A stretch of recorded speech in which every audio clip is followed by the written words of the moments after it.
The Gentle Art of Tramping. Chapter 16. Seeking Shelter. Sometimes at high altitude, in the Alps, the Rockies, and elsewhere, one comes upon bleak, empty shelters built for protection against wind and snow. Ordinary tramping is not mountaineering, but nevertheless it leads one upon occasion to wild and desolate exalted regions. There seems to be no particular danger, except of that of failing to obtain provisions after supplies have run out. But there is a danger, often unforeseen, the coming on of a great storm. A raging blizzard of snow is sometimes blinding and perishing. All is veiled in driving whiteness. The wind is piercing. After a few steps the track, if there one is lost. Landmarks have disappeared from view, and it is safer to stop than to go on. Not a few people have met their deaths in an unexpected snowstorm in the Upper Alps. They may be in fairly safe mountain country, but it is easy to misjudge distance in such circumstances, and go over the cliffside by a random step in the snow. Unless you can find some sort of shelter, you are changed to a snowman in a few minutes, and get disgustingly numbed. Even if you lie down flat in the snow, the storm pierces to your bones. Fortunately, one can generally see a storm coming, and find a rock or a cave, or some sort of kraal or shepherd's house. The cave is a good place in which to wait the storm, and then watch it pass. Thunderstorms may be almost as perilous as blizzards, and certainly more frightening. You are up where the clouds meet, the electric currents surge through you. Something dark comes driving up the wedge between the ranges, roaring below through the ravine. It is the oncoming wind and rain. Thunders, prodigious and bellowing, break out upon the right and left. You suddenly find yourself in an island of pale, subdued light, with clouds rolling up to you from below. It is an experience worth having if you possess the nerve to take it calmly. The lightnings are sometimes amazingly intimate, wrapping you, wreathing you, bathing you with fire, almost searing your eyeballs, criss-cross, flash, blare, effusion, confusion. The explosions are dumbfounding, and the many echoes confound in one great infernal battle music.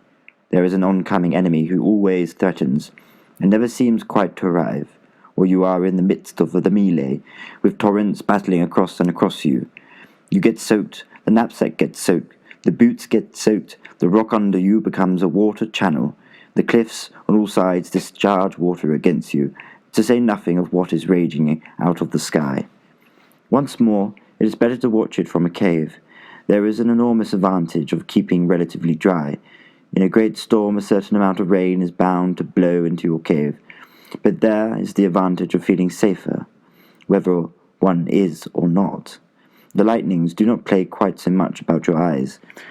You are also out of the way of those rain-loosened boulders which have a way of detaching themselves in a storm, and coming violently from above, falling sometimes at your feet or dashing past your knees to fall another 2,000 feet into the abyss below you.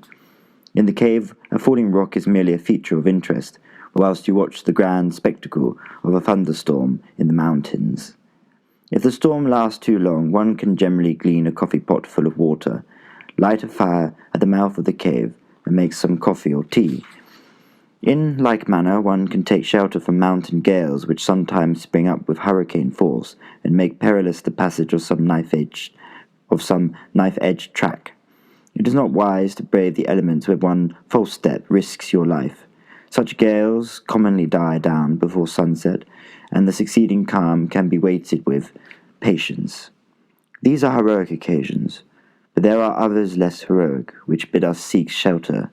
One may be down below in the quiet country, and yet as devastating a thunderstorm intervene, or heavy drenching rain, or a bone-searching north-easter.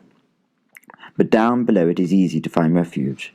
There are keepers' huts in forests, holes dug by animals, hollow trees. There are deserted homes, barns, outhouses, bridges. There are human homes, inns, hotels, even railway stations and covered vans. Obtaining shelter, except on wide and desolate moors, is not so difficult. On moorland there is nothing for it but to put on one's waterproof cape over knapsack and all, and brave it out. You will find of what enormous value the waterproof cape can be, not only being your ground sheet at night, but saving you, your provisions, and kit from a deluge of rain. It sometimes happens that a storm beginning in the afternoon will last all night. One must judge by the look of the sky. On a shelterless moor or plateau, it is no gain to shut one's eyes to the dire possibility of the situation. It is an occasion when the art of idleness can be put aside. If it's necessary to walk a steady 20 miles to some place of shelter for the night, it is well to set the mind to it. After the first mile in the rain, the tramp becomes pleasant. After 5 or 10, one begins to sing. One generally finishes in the highest of spirits, even though soaked to the skin. Then shines the opportunity of the good inn, or the farmhouse with kitchen fire. One hangs up all to dry, and sitting in a pair of mine host's breeches, makes mirth with a vast platter of ham and eggs, to say nothing of a chicken stewed in its own soup, and a bottle of Burgundy, or a deep draught of cider, or a Yorkshire tea.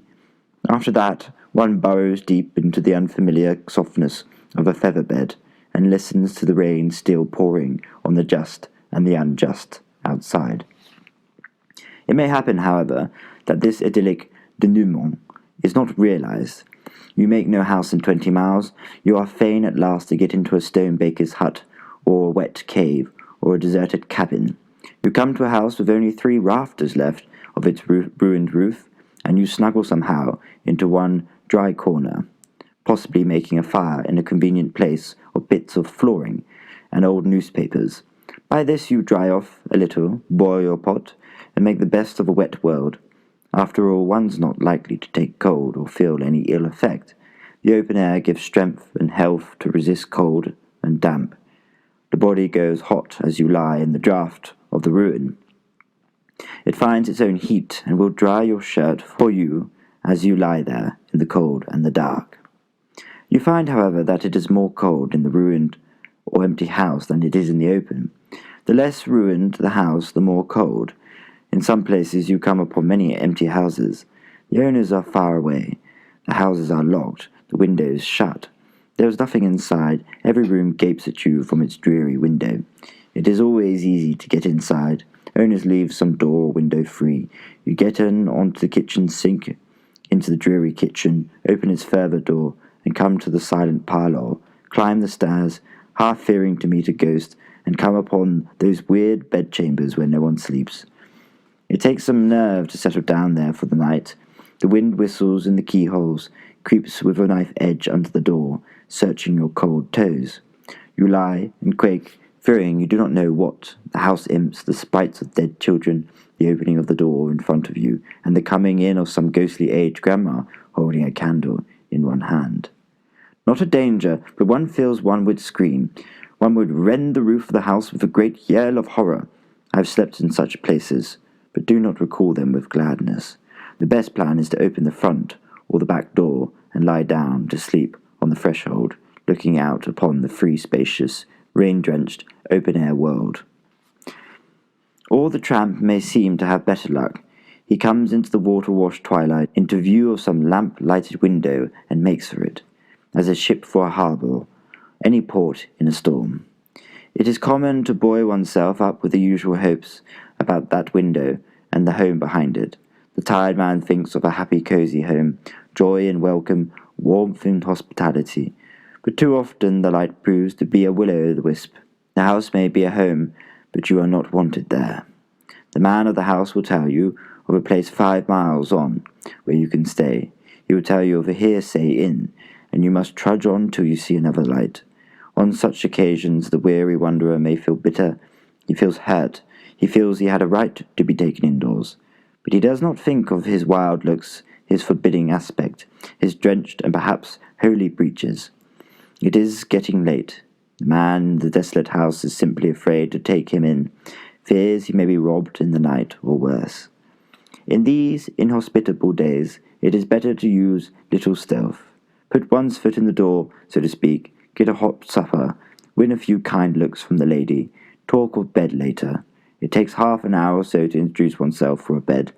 It is only the rare chance, where all seems to have been prepared for an expected guest, and a spare corner even laid at the table where the family is supping, an occasion to rejoice over and remember for a long time. I well remember one such time when I had been a long while in the snow, and landed up at a desolate ranch. It was as if the long-lost son had arrived. I was at once in the bosom of the family, with a pack of new sisters and young brothers, to say nothing of a cowboy father and a farm wife mother. Very pleasant. Rare.